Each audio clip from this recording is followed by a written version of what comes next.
ಅಡುಗೆ ಮಾಡೋಕೆ ಎಣ್ಣೆ ಬೇಕೇ ಬೇಕು ಅಲ್ವಾ? ಆದ್ರೆ ಎಣ್ಣೆ ಬೇಡ, ಅದರ ಬದಲು ನೀರಲ್ಲೇ ಅಡುಗೆ ಮಾಡುವ ವಿಧಾನವೂ ಇದೆ ಎಂದಿದ್ದಾರೆ ಪಾಕಪ್ರವೀಣರು.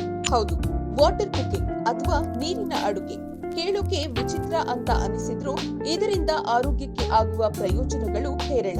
ಆರೋಗ್ಯದ ಕಾಳಜಿ ಇರುವವರಿಗಾಗಿಯೇ ಈ ಹೊಸ ಅಡುಗೆ ವಿಧಾನವನ್ನ ಕಂಡುಹಿಡಿಯಲಾಗಿದ್ದು, ಇದು ಆಹಾರದಲ್ಲಿ ಪೋಷಕಾಂಶವನ್ನ ಸಂರಕ್ಷಿಸಲು ಸಹಾಯ ಮಾಡುತ್ತದೆ.